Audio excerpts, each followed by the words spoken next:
अर्जुनराव मला माफ करा, त्या दिवशी मी तुम्हाला उमरेच्या आता झालं ते झालं.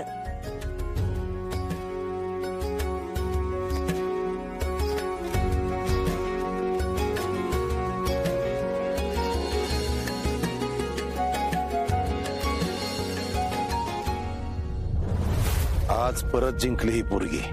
घ्या आता उडवा पतंग. आता कुठलं उडवा पतंग? आप्पीनं तर आपला पतंग कधीच छाटलाय.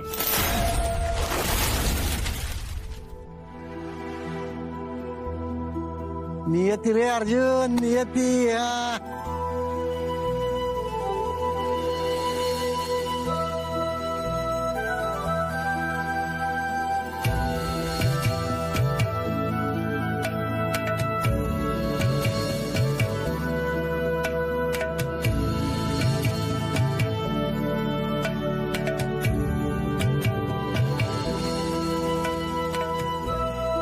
चला आता पतंग उडवूया.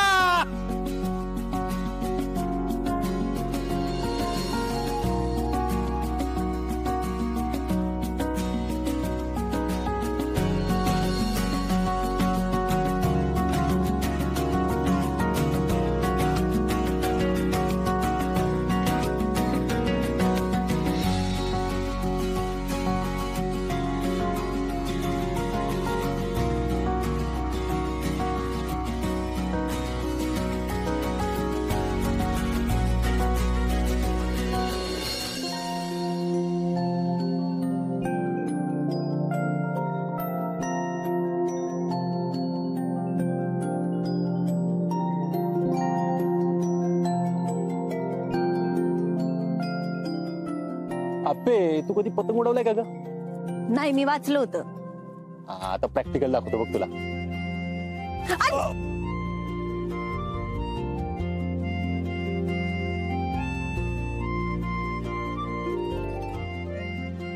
अप्पे, पतंग उडवायला बी लय जुगाड मारायला लागतो बरं का. वारा कधी कसा सुटेल सांगू शकत नाही. नाही, वारा कसा बी असला ना तरी आपण एवढं खंबीर उभं राहायचं की त्या वाऱ्याला बी त्याची दिशा बदलावी लागली पाहिजे.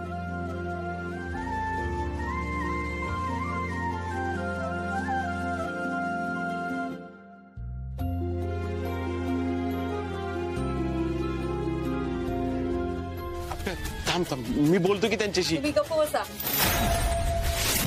हे बघा बापू, आता कुणी बी काय बी म्हणलं ना, अगदी माझ्या पायावर नाक जरी घातलं तरी मी मागं हटणार नाही, एवढं सांगून ठेवते.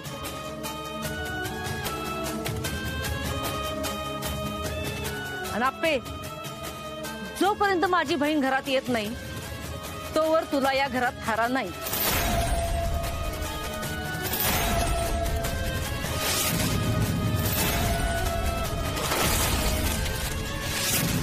चालतंय, मी येते.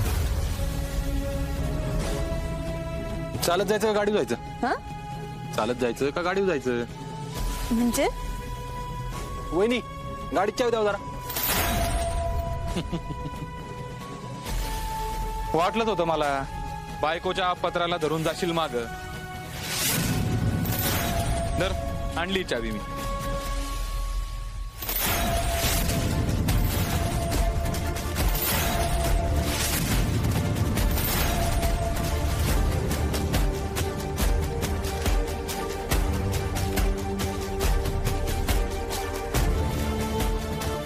त्याला बायकोचा पदर धरणं नाही, त्याला बायकोला साथ देणं असं म्हणतात.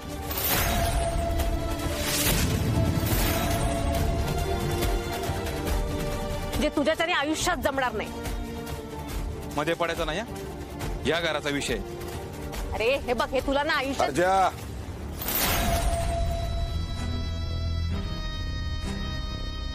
जे काही करायचंय ते विचारपूर्वक कर.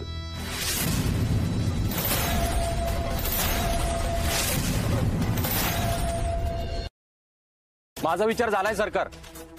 तिच्याशी लग्न केलं, 7 फेरे घेतले ना, तेव्हा हीच तर वचनं दिली होती तिला मी.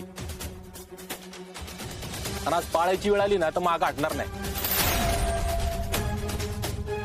अहो, स्वतःच्या बापाला बेड्या घालताना हिने मागचा पुढचा विचार केला नाही. माझे हात थरथर करत होते बापूंना बेड्या घालताना, पण पोरगी जागची हल्ली नाही. तर त्या मावशींना का सोडलं पाहिजे तिने? मावशींना सोडायचा संबंधच येत नाही. आणि त्या मावशींनी हे सगळं मुद्दाम केलं हे माहित असून पण या घरात जर मावशींना जास्त किंमत असेल ना तेव्हा काय बोलणार आहे का नाही काके? असं का? मग जा तू पण तिच्या बरोबर.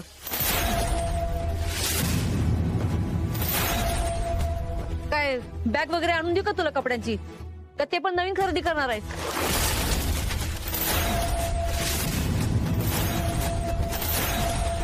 अहो वहिनी असं काय करताय? अर्जा अरे ऐका माझं. ए विना काका, बस कर तुझं रडगाणं.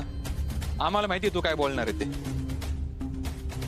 सुजय, आपले काका आहेत ते, असं बोलणं शोभत नाही तुला.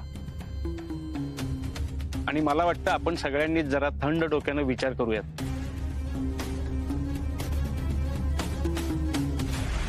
स्वप्नील सर, हे तुमचे क्लासेस नाही आहेत चर्चासत्र गाढवायला.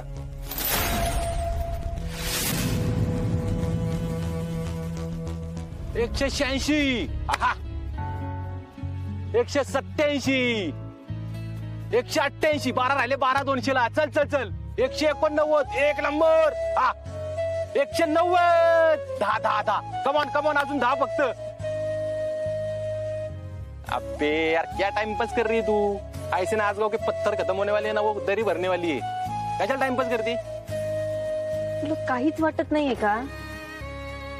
अजून आपण घराच्या बाहेर पडलोय, तुला कळतंय का? हो, मग ते एवढं टेन्शन घ्यायचं काय? वा, असं घराच्या बाहेर पडल्यानंतर ना नॉर्मल माणसाने घेते टेन्शन. तुला काय होतंय माहित नाही मला. मी एकटा बाहेर पडलो असतो तर टेन्शन होतं. मी माझ्या बायको सोबत बाहेर पडलोय बाबा, आपल्याला टेन्शन नाही. वा मस्त. संसार कुठे थाटतो? इथे रस्त्यावर. आणि चांदणींची चादर घेऊन झोपतोस का रात्री? हाय वार या चांदण्यांची चादर. तू भारी म्हणतोयस. एक मिनिट म्हणजे तुला मान्य आहे का आपला संसार सुरू झालाय ते? अर्जुन काय चाललंय? आप्पे आप्पे शांत हो, होईल सगळं नीट. आणि मला एक सांगा, आपण आपल्या मर्जीने बाहेर पडलो का नाही? त्यावेळी जे योग्य वाटलं ते केलं का नाही आपण? नाही ते एक काम करू, तर मावशीला सोडून देऊ. आणि नाही नाही नाही, मग आत्ता आपल्या हातात आहे ना, ते करू आपण. आणि तू अशी चिडू नको, नाही तर माझी परत भांडणं होते ना. भांडण? कोणाशी भांडलास तू? अगं केवढी मोठी भांडणं झाली माझी, तुला माहित नाही? नाही. अगं मागे एकदा तू अशी चिडली होतीस आणि मी चाललो होतो रस्त्याने, एक बारकं पोरकं चॉकलेट खात चाललं होतं, छकुलीच्या वर्गातलं असेल, तर माझ्या तोंडून सहज गेलं. म्हणलं आप्पी चिडल्यानंतर कसली गोड दिसते. तो मला काय म्हणतोय, अर्ज्या म्हणतो नाही नाही माझ्या हातलं चॉकलेट गोड आहे. म्हणलं नाही नाही आप्पी गोड आहे. तो चॉकलेट गोड. असली भांडणं आमची, असली भांडणं, फुल मारामारी. मी त्या चड्डीला धरला ना, असा आपटला. त्यांनी माझ्या चड्डीला धरलं. म्हणलं सोड सोड सोड सोड. माझ्या गावातल्या बायका गोळा झाल्या, शिंदे मावशी आल्या, तेव्हा भांडणं सुटली. म्हणून म्हणते आप्पे तू चिडू नको, नाही तर माझी परत भांडणं होते ना. कसला नौटंकीस तू अर्जुन? काय करायचं तुझं? फिरायला जाऊ. अगं जरंडेश्वरला जाऊ ना. नाही आपण ह्याला जाऊ मग, सज्जनगड. तो असला भारी ना. नाही, कुठे फिरायला जायचं नाहीये. माझ्या डोक्यात आता फक्त हे चाललंय की घरी काय चालू असेल.